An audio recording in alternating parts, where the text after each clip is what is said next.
Aí começou o Cláudio dentro da Universidade PUC como professor universitário. Mas e dali pra frente você teve passagem em escola também ou só Não, eu tive na passagem, faculdade? como eu falei, eu já trabalhei com um monte de coisa. Uhum. Eu trabalhei em escola, eu acho que uns 2, 3 anos ali, na época de faculdade. Daí você viu os capirotinhos mirim, não, deixa só com os capirotos adultos? É, mais ou menos. Brincadeira. É que na época não se falava em porte de arma, entendeu? Então eu não tive, as minhas experiências Entendi. elas não foram muito boas, assim, entendeu? Entendi. Digamos que eu, pedagogicamente, eu não era uma pessoa politicamente muito correta, né? Como vocês podem perceber até hoje, imagina eu quando eu tinha 18 anos, 19 anos, então você imagina o demônio da Tasmânia que não era. E daí, mas também daí, no que eu entrei na faculdade, eu ainda levei uma época essa parte de treinamento, uns meses, assim, acho que o primeiro semestre só. Quando eu entrei na PUC, daí no segundo semestre, eu oficialmente estava tudo dentro, vai trabalhar. Cara, daí tinha aula de manhã, de tarde, aquela Era o dia doideirada todo lá toda. dentro da PUC. E Como daí, hoje é também, né? como continua a mesma coisa. Só que daí na época eu tive que optar, né? Uhum. Então eu ganhava bem com essa parte de treinamento por fora, né? Uhum. Essa parte da ginástica olímpica, com um negócio de patinação também, dava aula em academia, fazia um monte de coisa, eu ganhava muito bem na época. Uhum. E torrava tudo, né? Eu sempre digo assim, Deus sabe o que faz, que eu nunca usei tóxicos na minha vida, entendeu? Porque senão seria, eu teria... Incrivelmente, né? Não, não precisa. Quer dizer, Exatamente. O tóxico é o meu sangue já. ele já roda aqui Uhum. E você sabe que eu acho uma coisa engraçada? nitrado. Porque todos os alunos, até hoje em dia, todo mundo acha que eu Acha sou que bêbado ou drogado.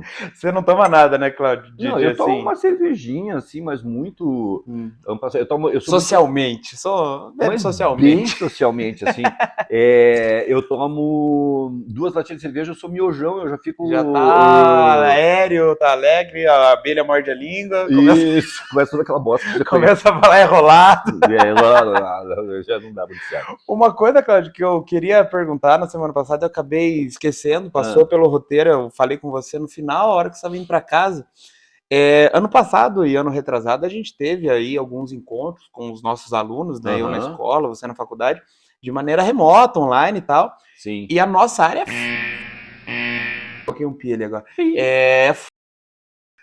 Você trabalhar com alguém que está em casa, alguma coisa prática ou alguma coisa que chame a atenção, que ele vá participar, atrás do computador, né, Cláudio?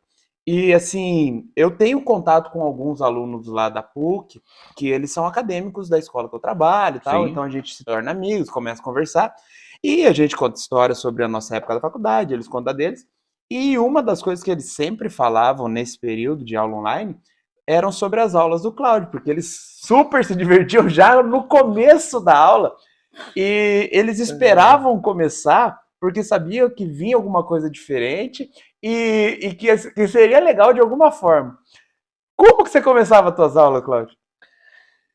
Cara, eu sempre começava com uma música muito escrota, na verdade. Mas que jogava eles pra cima. Tipo... Eu ouvi sobre Conga La Conga e coisas do jeito. Isso, tipo assim, era Gretchen, Mamonas Assassinas, era sei lá, Inês Brasil, umas músicas assim. E daí tinha uma música Inês Brasil sobrou na tua aula. da TT Espíndola. É isso mesmo, o nome, só que eu não faço ideia qual é a música. Ela cantava bem agudo, assim. Eu sei qual que você tá falando. Sabe quem que é? Então, e daí quando eu fazia uma pergunta... Uma noite sem fim! Exato, essa daí. E sabe que o pessoal, você dando aula no online, eu não sei como foi pra você, mas pra você tinha horas que eu parecia que eu tava falando com uma parede, né? Porque Sim. a gente só via o chat ali do lado, que tinha umas turmas que me matava rindo, porque eles colocavam cada coisa, eu não aguentava. Mas eu fazia um questionamento, uma pergunta, né? Ficava aquele silêncio. Aí eu falava assim, gente, enquanto ninguém responder, eu vou colocar a TT Espíndola bem alto. Daí eu colocava e ficava aquela mulher berrando nos ouvidos. Daí eles pensavam, eu respondo, pelo amor de Deus, eu tinha estratégias pedagógicas. Exatamente. Aí você não tem uma noção do que foi 2020, 2021, que o Spotify faz no final aquela... histórico da sua playlist, uma coisa assim. Eles divulgam o quanto que as coisas que você escutou? Assim? Eles mandam pra você pode divulgar, entendeu? Cara, quando eu olhei aquilo, eu falei assim, meu Deus do céu, eu falei, apaga isso, você quer compartilhar? Eu, não, pelo amor de Deus. Os caras vão pensar assim, cara, o cara é doido, né? Maluco das ideias. Eles tinham razão, mas não precisava todo mundo saber também. Eu pergunto, claro, porque nas minhas aulas, quando a gente trabalhava em escola e tal, com a educação Aí eu vou física, comendo vai junto, lá. tá? Eu conversei até principalmente com os alunos do médico, um papo mais próximo, mais tranquilo, né?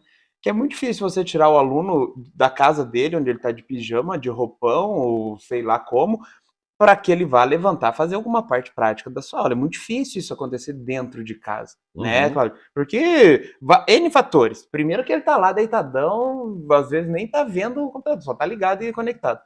Mas que casa é um lugar de conforto, né, cara? Você quer Uhum. chegar na tua casa, você quer tirar o tênis e deitar, ficar com a bunda pra cima, fazer qualquer Uhum. coisa, menos atividade Ficar. física, né? Uhum. E assim, eu usava algumas estratégias de colocar umas músicas iniciais que tinham a ver com o tema, Uhum. usar jogos e coisas que eles gostam, de Free Fire, Fortnite, esses joguinhos assim, Among Us, e combar e colocar dentro dos temas da aula de educação física, usar outros Oh, professores, super, super. e deu muito certo também. E quando eu colocava a musiquinha do início, antes de eu ligar a minha câmera para aparecer a minha cara incrível, linda, maravilhosa para eles já estavam lá no chat também, nossa, hoje vai ser isso, Uhum. porque eles ligavam com a música e ficavam esperando animados. E realmente a participação no chat ou via microfone era maior por conta da dinâmica que a gente fazia, eram jogos onde jogava uma equipe contra a outra, a gente fazia Sim, divisão sim. próximo do que a gente faz no presencial, só que de maneira online, e aí eu linkava com as partes práticas e com o conteúdo da educação física nessas aulas. E isso entra bastante, né, Cláudio, naquele lance de educação disruptiva, que Disruptiva. você gosta É. muito, inclusive, Aham. que eu queria pedir aquele dia eu também, para você explicar um pouquinho para gente como é que funciona, você que tem mais, como que eu posso dizer, não é autonomia quando a pessoa sabe muito sobre aquilo? Ah, tem alguma coisa ali. Mas É, você isso. manja da parada, é isso aí. É, E para explicar pra gente, pro pessoal, como que eles podem também usar essa metodologia de educação, que é a educação disruptiva. eu me engasguei. Antes eu queria fazer um comentário, sabe, gente? Se você fizer, mostrar vídeo de eu comendo, que daí eu tô comendo aqui, eu pensei, eu não vou estar aparecendo. Aí quando você. Na outra edição que já tá pronta, que é essa aqui, eu vou encaixar na outra já, tá? Ela tem vários zooms em você, assim, incríveis. Ai, imagino. Principalmente quando você mostra o dedo. Meu Deus, eu tava comendo bem bonitinho meu bolo, quando você falou uma coisa, eu enfiei dentro, pensei assim, ele vai passar a palavra para mim, eu tô de boca cheia, mas enfim, se você colocar isso, eu te mato. Mas vamos lá, tá? Pode colocar. Não, mas vamos lá. Com certeza vou pôr. Olha Vai. só, eu acho que eu já nasci disruptivo, assim, entendeu? Porque se a gente for olhar hoje o nosso modelo de ensino, todo modelo de ensino que a gente tem, seja no ensino superior, seja na educação infantil, na maioria, não vamos generalizar, ele é muito linear. Sim. Né, que segue o modelo piagetiano que a gente fala, né, de Uhum. estudo. Então, você tem lá equilibração, desequilibração, acomodação. E a gente começa sempre do mais simples para o mais complexo, e começa com um conceito, então já tem um negócio assim. E eu comecei a ver que de um tempo para cá, o perfil do nosso aluno hoje não é mais o mesmo, né? Muda, né? Mudou Constantemente. completamente. Então, o que você tem? Você tem um aluno que tem acesso a tudo, né? O aluno tem acesso à informação, não sabe o que fazer com ela. Mas ele Isso, tem a informação. ele tem muita informação. Na verdade, é um bombardeio de A informação. gente conversou, é um HD pequeno pro tanto de informação que ele tem que carregar. Exatamente. Então, quando você começa a falar, você começa a dar uma aula, ou você tem o teu conteúdo lá, você olha e a gente monta inconscientemente de uma maneira linear, né? E daí aquilo, em geral, começa muito bem, e no final, depois de um certo ponto, parece que o aluno perde a motivação, perde o interesse, a não ser que você comece a dar umas quebradas nessa linearidade, tá? Então, o que é essa quebra de uma linearidade no processo de estudo? É talvez você lançar um desafio que está um pouquinho além do que o aluno consiga naquele momento, que ele vai ter que correr muito atrás. Isso é quebrar a linearidade. Na questão atitudinal, né, a tua metodologia, você como professor, é isso, é colocar um joguinho, parar a aula, contar uma piada, para dar uma quebrada naquela... Aparecer a Nala no meio da minha aula. Isso, aparecer o cachorro no meio da aula, perder a cueca no meio da aula, assim, você faz o quê? Vocês vão ouvir essa daqui a pouco. Então, aí você vai dando quebras, e isso faz, porque a gente já sabe muito... Você puxa ele de novo, né? Isso, você puxa o aluno de novo. Uhum. Entendeu? Então, assim, isso como você ali, na sala de aula, você trabalhando com o teu aluno. E também uma quebra naquela linearidade de conteúdos, assim, sabe? Uhum. A surpresa, tudo que a gente aprende, na verdade, com emoção, aquela surpresa que você ficou, nossa, nunca me caiu a ficha sobre Se isso. torna significativo, o aluno guarda, né? Guarda, guarda. Uhum. Então, o que eu busco fazer com os meus alunos, assim, às vezes eu fico pensando assim, coitados, cara, que eu falo, gente, isso aqui é muito legal. Isso aqui é a coisa mais legal do mundo, a coisa mais interessante do mundo. Eu fico pensando, acho que para mim, né, para eles talvez não seja, mas eu faço. Então, assim, o que eu faço? Às vezes eu tô dando aula, aí eu pego e falo para os caras vão ficar assim, nossa, que legal, nunca tinha pensado nisso. Isso é significativo. Uhum. E o que eu faço? Às vezes eu falo assim, ai, gente, ó, tá muito chato o dia hoje. Vamos lá para fora. Porque daí eles Não, isso totalmente fora do que eles quebra. estão esperando da aula. Aham, eles estão esperando que eles vão ficar sentados lá olhando aquele modelo nuca, né? Nariz nuca, e de repente eu pego e falo, ah, gente, para, vocês estão com uma cara de acabado, vamos lá para Vocês estão na fora. cara de bunda hoje, vamos Aham, sair assim, lá dar um ar nessa. eu digo assim, eu sempre falo que quando o aluno começa, porque o aluno ele tem duas, pelo menos para a gente na Uhum. universidade, ele tem dois demonstrativos corporais. Uhum.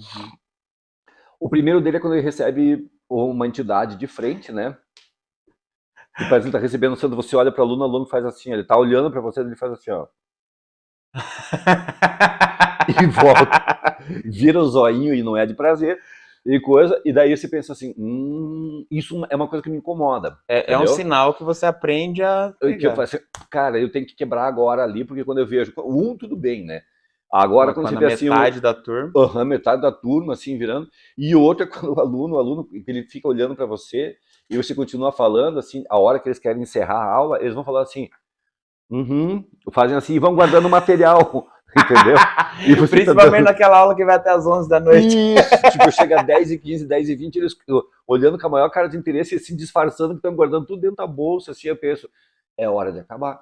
E você sabe que teve uma proposta muito, muito interessante, até, que entra nessa pegada da educação disruptiva, que foi da Itália, eles fizeram isso, eu não sei como que está hoje em dia, isso eu vi uma vez com a professora Marinella, da Federal, que lá eles tinham um negócio que era o seguinte, tá verde Tá ainda? verde. Luz verde? Então É. beleza.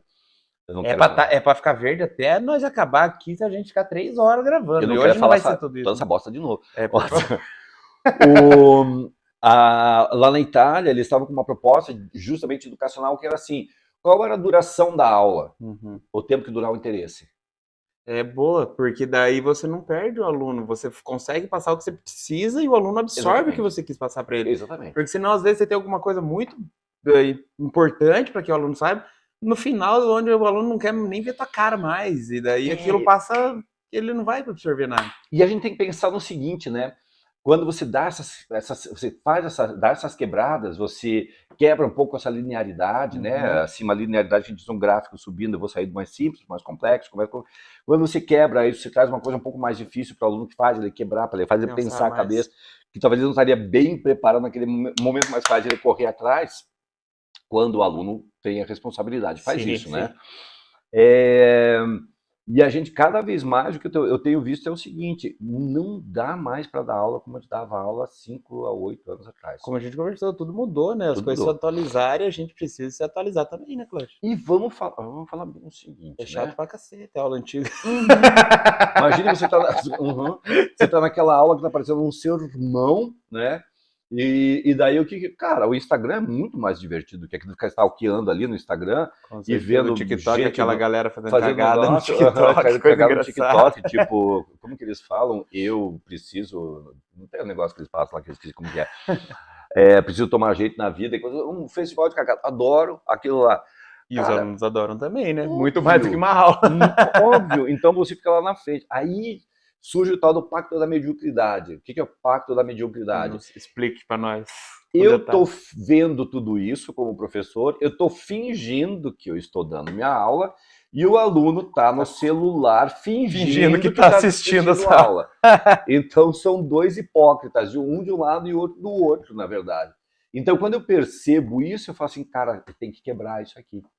Eu tenho que quebrar, então eu vou vir com uma coisa nova, vir com uma coisa diferente. Tem que sair fora da caixa. Tem que sair fora da caixa, exatamente, porque senão As coisas vão travando e você cada vez vai perdendo mais autoridade e o poder acho que, chegar na sua aula, É, né? não é nem questão de autoridade, eu diria Eu que é digo questão assim, interesse, eu acho a de palavra, né? Interesse. Vai perder o do... interesse por parte do aluno, assim, sobre o que você vai falar pra ele. Ah, não quero ir lá ver que é professor chato, caralho, vai falar de Aham, ele vai novo ficar falando aquela mesma coisa. sobre a curva do crescimento. Isso, a curva do crescimento. Não muda aquela curva nunca, né?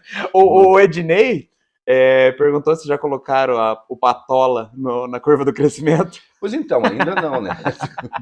Ainda não, mas eu fiz uma sugestão, na verdade, para o Ministério da Saúde, eles não acharam muito interessante.